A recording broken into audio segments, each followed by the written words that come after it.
Halloween time. The one, the only, Freddy Krueger himself, Robert Englund. Give him a big Texas crowd.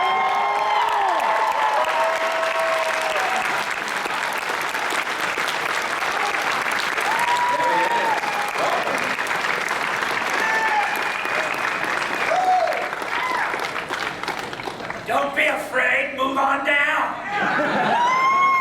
I like my little piggies close. How great is that? That doesn't happen every day.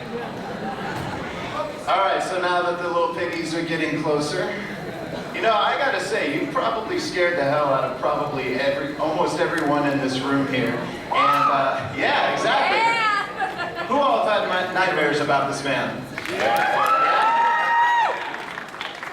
All the time. There you go. So what's that like to be in so many people's dreams?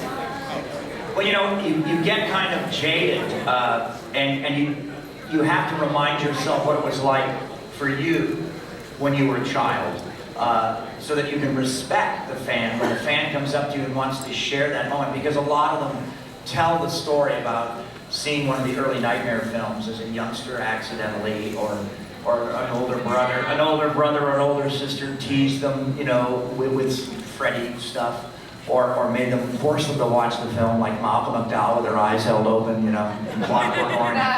And what I do is I try to make myself, remind myself to reflect back to when I was a kid and a couple of those experiences. I remember in summer, my parents were summering at the seashore in California, and it was like a gray, drizzly day in June, and it was, you know, it wasn't a nice day to go to the beach, and I wound up going to the kiddie matinee at the movie theater in town. And at some point, the kiddie matinee at around 3 o'clock turned into the adult film that was on that night. And it was not adult film like we use the word adult now. This is the 1950s, Ozzie and Harriet. But I mean, it was a grown-up movie. It was a war film called The Naked and the Dead. And again, they weren't naked in it; they were dead in it. It was by Norman Mailer, a famous book. And at some point in this movie, in the South Pacific, some poor GI grunt is bitten by a snake on a patrol in a Japanese-occupied island. And he gets bit by this snake, and he dies this horrible, horrible death. And the poison comes out of his ears and his nose and his eyes. And he thrashes around. I'm like 7 years old. I'm sitting there with my Geno's bonbons and my hot buttered popcorn, you know. And for the next 6 weeks, I checked every drawer, under every bed, under every couch for that lime green tropical snake. And I know how traumatically that affected me. And then there was a film, and you know, I wish you guys weren't such kids out there. I'm so much older than all of you, but there was a great film by the great Stanley Kramer when I was a kid called The 5,000 Fingers of Dr. T. And Salvador Dali, the famous artist, actually did the sets for this movie. And the boy that starred in it was the original little boy from the original TV show Lassie. And so I loved Lassie, and I knew Tommy Reddick was in it, and I went to see it. And there's a scene in it where the boy, the hell for the boy is piano lessons. And his teacher is played by the great Hans Conried, who was one of Disney's go-to character actors. He's the voice in the mirror in the cartoon Snow White. And there's a scene where the boy falls onto a piano in his nightmare. And it's very surreal and spiraling, and it's all done by Salvador Dali and sort of early 50s black and white special effects, composite stuff. I still occasionally see myself falling towards the piano from that movie, and I could not have been a day over 6 or 7 when I saw that film. And this is a so-called family film, but that falling thing, it worked so much on me and on my psyche as a kid. And I still get that. I still remember when I have a fever, you know, if I have a cold, that image comes back of falling down onto the grand piano. And I never had piano lessons, so I mean, I don't know where that comes from. But when my fans come up for me and somebody shares, you know, the fact that their brother strapped them down to a chair, you know, held their eyes open and made them watch Tina get dragged across the ceiling at night, I sympathize. the thing is that everybody's got their own specific nightmares, and they probably are happy to share them with you at these shows. And so here you are in front of all the fans. What's the craziest one that you've ever encountered? Well, you know, my nightmare fans have not been too crazy. My fans from V were a little bit stranger, and I think part of the reason is the science fiction fans obsess more with detail, and I think that horror fans obsess more with image and with emotion. I think there's a little, that's where the demarcation kind of blends. I really like seeing some of the serious Freddie Inc. You know, the Freddie Tats. I saw a couple of great ones already today. I saw, as long ago as 1984, I saw a biker in San Francisco that had a Japanese mafia yakuza, full torso, Freddie wrestling with Jason. That's what, 20 years before the film was made. So whenever, you know, people in Hollywood or critics get a little uppity and they say, oh, you're just exploiting the fans, oh, you're taking advantage, you're just doing another sequel. Freddy versus Jason had been a question in the 14-year-old male mind since the day after the original Nightmare on Elm Street was released. So if Jason falls asleep, kind of like, you'll kick his ass, like, oh, figure it out. In 1938, boys sat around smoking cigarettes in the Depression and wondered whether Frankenstein could kick the Wolfman's ass. This isn't something new that we're exploiting. This is fan response.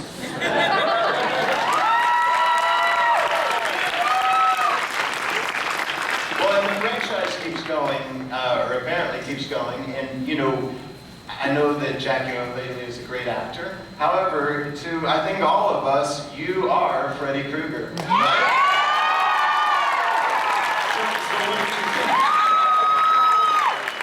So what did you think when it kept going? No, here's the thing about the remake. They remade two of my biggest hits the same year, V and Nightmare on Elm Street, the original. Now, I wouldn't have lost sleep about Nightmare on Elm Street because actors don't usually do remakes, we do sequels. You know, you won't see Danny Glover and Mel Gibson doing Lethal Weapon 1 again. They might do Lethal Weapon 14, you know, in the old age home, you know. But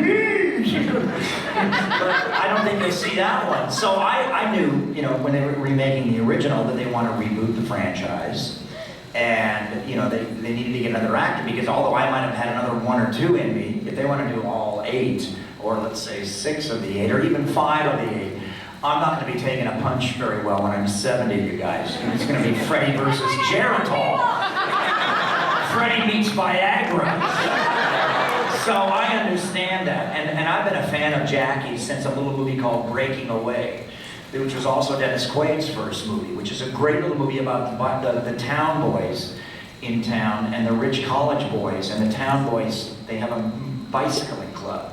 And they imagine themselves like Tour de France, really cool bicycle guys. And it's a wonderful film made in the early 80s. And Jackie in that film invented the slacker character before Sean Penn in Ridgemont High, before Keanu Reeves in Bill and Ted's Excellent Adventure. And so I've had my, you know, my eye on Jackie for a long time. He's a terrific actor. If any of you saw Shutter Island, you saw him rock and roll, and he's the best thing in Watchmen. I'm not a big fan of Watchmen, but Jackie's the best thing in it, the best reason to see it. So I'm happy to hand the glove over to Jackie. I think the problem was, and this is not a problem of greed, it's a problem of not reading the culture right. We have had a technological revolution, which has been very good to a lot of actors. I was there at the beginning of the video revolution. I got to, you know, host MTV. Then my movie went on cable. Then it went to DVD. Then it went to the box set. Then it went to Blu-ray. Now it's on demand. You scroll down to horror, or thematically every Halloween. So what's happened is I have earned, or the franchise has earned, several generations of fans. Whereas, you know, 20 years ago, it was hard to get people to find those movies. You had to find it on, you had to find a rerun, or go to a revival theater. It's hard now to get young people to watch black and white movies, but the DVD revolution is making all of us who like something in particular, whether it's action films or horror films or fantasy or sci-fi, we can collect, or just collect our favorites within that genre. And I don't think that the people at Platinum Dunes and Time Warner realized, since Freddy vs. Jason in 2003, 2004, a whole new generation of fans had gone and rediscovered the franchise.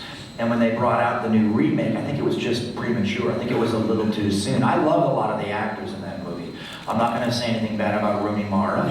I thought she was great in The Social Network and Girl with the Dragon Tattoo. And I love Clancy Brown, Highlander. Come on, Clancy, Carnival, HBO. I love Connie Britton. She's on Nashville now. She was great in Friday Night Lights. I know you guys like Friday Night Lights.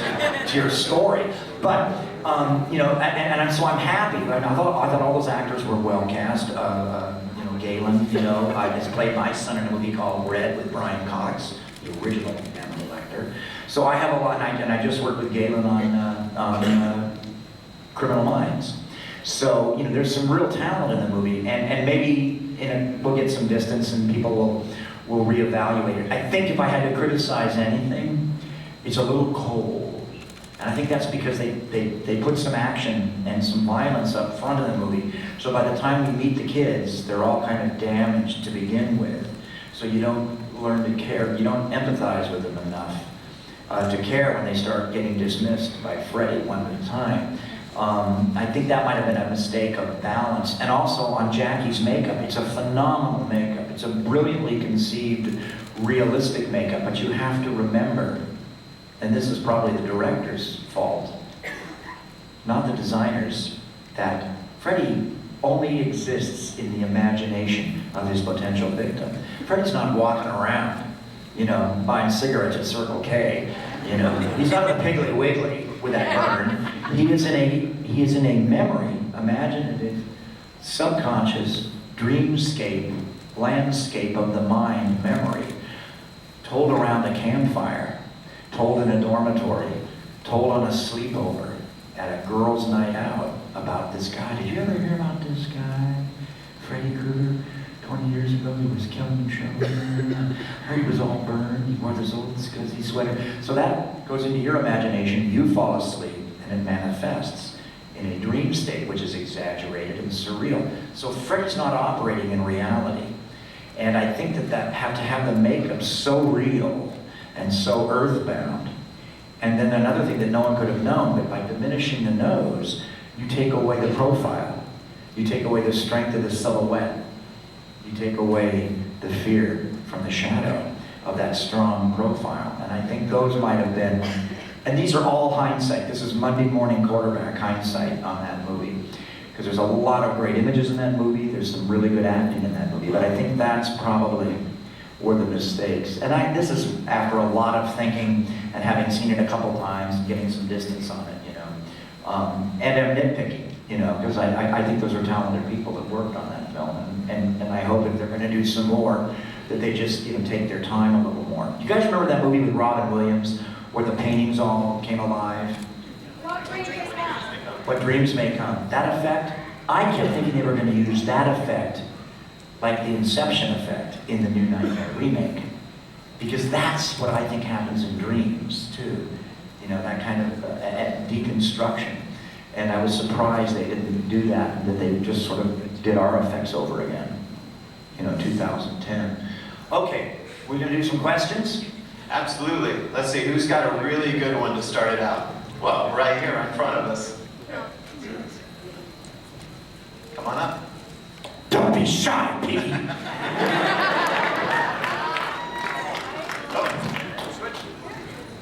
Hi, I read that the first time you put on the glove, you accidentally cut yourself. Is that true or not? No, the only, I used to joke, about going to the bathroom with a glove on and changing my religion. No, the only time I ever got hurt with a glove was on part 5 with the lovely Lisa Wilcox. Lisa's double was running down the center aisle of the church, that strange church ruin set that we were on. And I had to leap out from the pews and do a tackle. And and the stunt girl was off her stride on the second take. And I could have either prevented her from having children or hurt myself, and I speared myself instead. That's the only time though. Okay, thank you. Well, I picked my nose a couple times. Right, I like this line. I like we have a Freddy Krueger in line. This is great. Hi, I'm a huge fan of Behind the Mask. Oh, Behind the Mask. Brendan, if you haven't seen it, I'm real proud of it. Go ahead, sir. Can you please just briefly walk through your process, what was going on in your head whenever you get the script, and any highlights you want to share? Well, Behind the Mask was done by Scott Glosserman and a lot of really brilliant kids out of the University of Pennsylvania.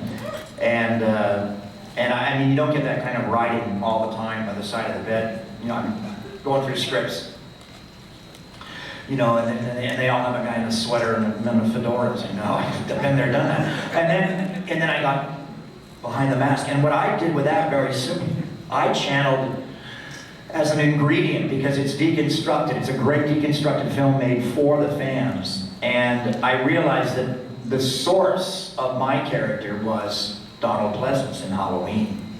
So that was my homage, my tip of the hat, as it were, to Donald Pleasance. So that's how I worked it. But that's a really smart film, and if you haven't seen it, it's terrific. The sequel script is great, and this kid, Nathan Basil, who was on a wonderful TV show that they're canceling everything so soon now. This was on about 3 or 4 years ago, called Invasion. And Nathan was the kind of good old boy, deputy sheriff that the aliens got in the swamp, and he walked around with a stump after that, you know, because the aliens took his arm off. Nathan Basil is this phenomenal actor who plays Leslie Vernon in Behind the Mask, and I think he's got a lot left up his sleeve. I saw him do a play where he played like a Kurt Cobain groupie, and he was just amazing. Anyway, Behind the Mask. That's my little Valentine to the late Donald Pleasance. All right. When you were fighting Jason, Freddy versus Jason, was that you actually jumping around, or is that? That's me coming out of the water. Freddy versus Jason, because I'm getting old, you guys. It's an old hockey. I can't even, you know, I can't get out of bed if I do a stunt now. I can do the stunt, but then I can't get out of bed the next day. You know, I'm there with my remote watching The View. I should have probably gone to work. Anyway, no. I do, you know, there's a leap down in the boiler room, that's me. But because you don't see me on the landing, I'm on pads, so I can do that. It was a big leap. I mean, I jumped a story, you know. But the camera makes it look more radical than it is, and I'm on a mat. And then that's me coming out of the water. I did all that water stuff. We had Navy SEALs with us helping, and I had the best little wetsuit in the world. I'm an old surfer, so I had this, like, you know, 5 mil, you know, neoprene, perfect wetsuit on underneath the Freddy outfit. And so did Jason.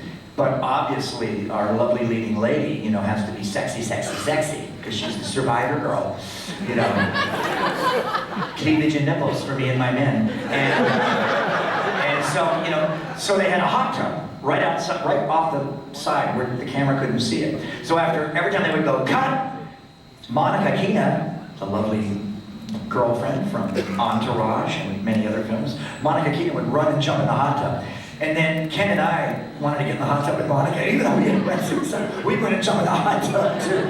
So it'd be like Monica Keena in a brassiere, Ken and I dressed as Freddy and Jason with our neoprene wetsuits underneath us. We're like all bulked up like Woody Allen in that movie where he, you know, sleeper. And then a Navy SEAL sitting there, you know, trying to hit on Monica. It was like very cozy. Fondue, anyone? All right, I see a face-off coming here. Here you go. Uh-oh. What was the point in your career where you went from playing a child murderer to where you actually realized that you were a beloved pop culture icon that millions of people actually loved despite of the role? And like, where was it in the franchise where you came to realize that?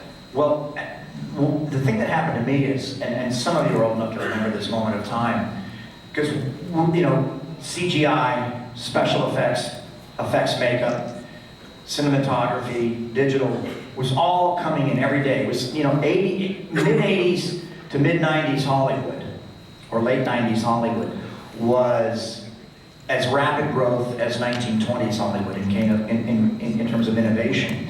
And for me, my big burst was there were still only 3 networks. When I starred on V, that's when everybody learned my name.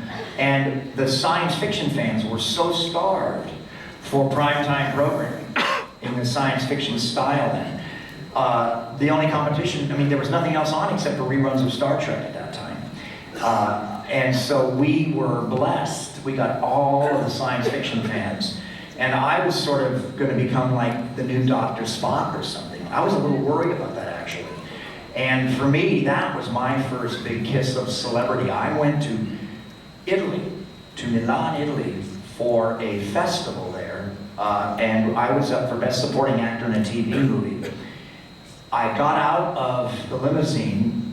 They ripped me away from my girlfriend. They passed me over the crowd like I was at a, it was like a punk rock festival. And I was like in the mosh pit in front of La Scala, the opera house in Milan. We won all these awards, and that night we went out for the after party. And I was sitting between the French Connection, the guy that played the French Connection, and Catherine Deneuve, the most beautiful French actress in the history of the world. I thought, gosh, this is pretty good for Willie the Alien on NBC's V. And that's when I knew, that I really, that something was going on in pop culture. With Freddie, I was in New York at a convention, a sci-fi convention. Shatner was there. My line went out the lobby, around the corner and down the block. We're Madison and 47th. Right across the street from the Jewelry District. Is it safe?